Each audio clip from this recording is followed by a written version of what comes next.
Dan sebelah dalam sini, dan di video ini saya akan bahas inilah spoiler dari One Piece chapter terbaru, yaitu di chapter 1008. Nah mari tanpa basa-basi lagi kita langsung saja wadaw.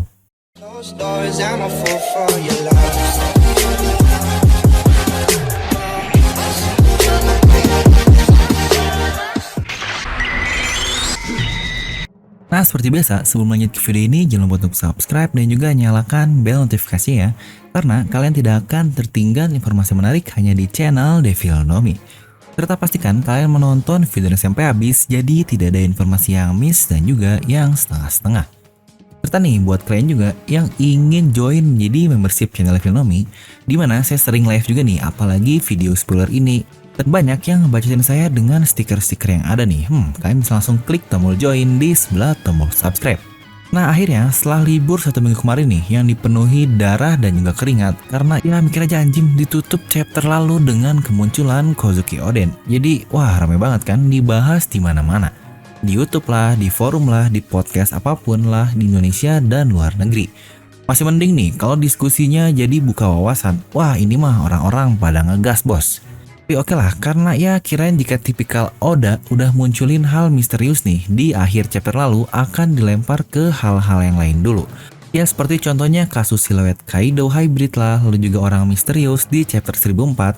Tapi untuk chapter lalu langsung terjawab di chapter ini, chapter 1008. Nah sebelum kita masuk ke judul chapter ini, udah pada sadar belum nih? Intro Devil Nomi baru loh kita munculin Rayleigh yang keren nih nahan serangan Marco. Lupa, coba aja ulang lagi. Oke, jadi chapter 1004 ini akan berjudul Sang Pemimpin Bandit dari Gunung Atamayama, yaitu Asura Doji. Anjay, keren banget judulnya. Salah satu karakter yang sebenarnya saya berharap banyak sih dari karakter Asura ini. Orang yang bisa membuat Oden kesusahan di flashbacknya dan dianggap monster oleh samurai di Wano Kuni ini, contohnya Hyogoro, Yasui, dan yang lain-lain. Janganlah perannya hanya berakhir sampai dia dikalahkan oleh Kaido saja. Oke, jadi chapter ini dimulai dengan para Scabbard yang menerima kembali kemunculan Kozuki Oden yang persis muncul seperti di chapter akhir lalu. Di mana Oden di sini berkata dia berterima kasih kepada Toki karena berhasil hidup. Itu pun karena dia dilempar ke masa depan dengan kekuatan Toki Tokinominya. Hal yang sebenarnya jika kita lihat dari logika luar saja atau logika normal, ini sangat masuk akal sekali loh dengan segala hal yang ada. Mulai dari Oden harusnya dia tahu tentang kekuatan Toki, lalu juga dia tahu tentang para Scabbard yang lainnya dengan apa yang Oden katakan di chapter ini dan chapter lalu. Jadi bisa dibilang secara kasar ini adalah Oden yang bener lah, Oden yang asli dengan pengetahuan yang sama persis. Tapi ternyata di sini si ketua bandit alias Asura dia tidak percaya nih bahwa Oden masih hidup dan dia langsung menebasnya begitu saja. Hal yang sejujurnya sangat masuk akal sih, mengingat jika dia ini benar-benar Kozuki Oden, Asura yang notabene salah satu samurai terkuat juga pasti dapat ditangkis jika ini benar-benar Kozuki Oden. Tapi ternyata tidak ada luka dan tidak ada darah dari tebasan yang dibuat oleh Asura ini ke tubuh Oden. Yang berarti benar ini adalah Oden palsu. Dimana vote yang saya buat di minggu lalu ini sepertinya banyak yang berharap ini Oden asli ya. Dan ternyata jawabannya Oden palsu. Dan jawabannya adalah ini gambaran dari Kanjuro. Ya, tepat seperti kemungkinan-kemungkinan yang pernah saya bahas juga di video sebelum ini, yaitu kemungkinan jika ini bukan Oden asli, alias Oden palsu, dimana saya berkata jika Oden palsu, kemungkinan yang paling besar adalah jika tidak gambaran Kanjuro, yaitu ulah dari Fukurokuju. Dimana di situ saya sudah membahas dengan sangat rinci sekali kenapa Onimaru, Devon, Bon Clay yang lain-lain tidak akan cukup masuk akal jika dia menjadi Oden. Dimana Onimaru dan Devon ini mempunyai vote yang cukup tinggi nih, dimana kalian sangat berharap mereka lah yang menjadi Kozuki Oden, dan saya sudah membahas dengan jelas ketidakmungkinannya. Ya mungkin buat yang ingin tahu kalian bisa langsung cek lagi lah untuk videonya. Dan untuk Kanjuro, tepat seperti yang saya bahas juga di video tersebut, dia menggunakan kanji yang sama persis dengan gaya bahasa dari Oden. Bahkan ketawanya pun sama seperti itu. Jadi ini hal yang menurut saya sangat masuk akal. Kenapa? Kanjuro dia sudah mengenal Oden lebih dari 20 tahun, jadi pasti dia ini sudah tahulah segala hal tentang Kozuki Oden ini. Mulai dari gaya bahasanya, mulai juga dengan ketawanya, dan segala hal tentang Oden. Dia juga tahu tentang kedua pedang Oden yang akhirnya diberikan melalui Hitetsu ini. Makanya dia tidak menggambar pedang Oden ini sama seperti Oden waktu masih hidup, yaitu Enma dan Ame. Karena dia sudah tahu nih kedua pedang itu sudah diberikan ke orang lain.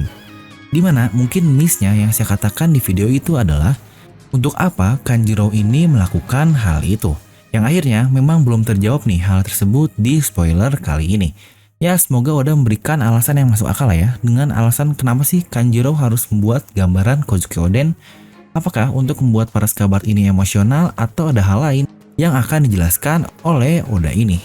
Karena jika akhirnya hanyalah ditebas begitu saja kemunculan yang sangat epik dan udah selesai dengan gambaran Kanjuro, kayak percuma banget Oda membuat kemunculan Oden yang hype di chapter lalu. Tapi jika begini, udah jelas lah orang yang menyelamatkan mereka alias para sahabat ini dengan Oden adalah orang yang berbeda. Dan teori tentang Toki pun masih sangat make sense. Nah, lanjut ke spoiler, di sini pun dengan kemunculan Kanjuro yang masih hidup, seperti prediksi kita semua, orang sehebat dia tidak mungkin dikalahkan off screen begitu saja. Dan di sini pun dikatakan ada ledakan bom yang mengenai Oden palsu buatan Kanjuro dan Asura Doji. Dan ini dia karakter yang ternyata sebenarnya masih hidup sesuai judul video kali ini adalah ya bukan Oden melainkan lawannya yaitu si bangsat Kurozumi Orochi. Haduh, orang mah udah ngarep yang hidup tuh Oden, yang hidup malah si bangsat ini. Hal yang bersamaan juga sebenarnya dengan kalahnya Kanjuro sih, saya cukup yakin kedua orang ini perannya tidak akan kalah begitu saja.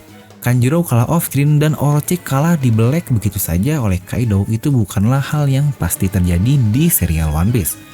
Dan dengan kalahnya Scabbard sudah pas lah dengan kedua orang ini pun muncul. Jadi peran Scabbard ini harusnya memang melawan pihak Orochi dan inilah saatnya mereka dipertemukan. Dari spoiler juga kita mendapatkan bahwa di chapter ini diperlihatkan kembali scenes antara Yamato dan Momonosuke. Nah sebenarnya ini chapter yang bakal gila sih, kita mendapatkan banyak misteri yang disimpan oleh Oda Sensei akhirnya dijawab di chapter ini. Dimulai dari jawaban Oden yang muncul, lalu juga Kanjuro dan Orochi yang ternyata masih hidup, dan bahkan di sini pun kita diperlihatkan wujud hybrid dari Kaido, di mana dia bersama Big Mom di puncak Onigashima masih melawan Worst Generation. Tinggal satu lagi nih yang belum, wujud yang menyelamatkan para Scabbard dengan siluetnya. Di sini lagi-lagi dilihatkan nih pahlawan kita di puncak yaitu para supernova. Di situ Law berkata kita harus menghilangkan salah satu dari mereka. Entahlah maksud menghilangkan ini apa. Dan Zoro pun setuju.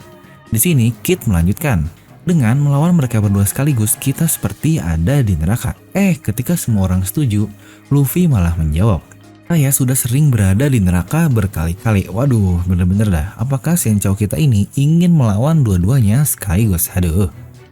Nah, jadi itulah untuk spoiler singkat di chapter 1008 ini yang banyak hal penting yang keluar nih di chapter ini.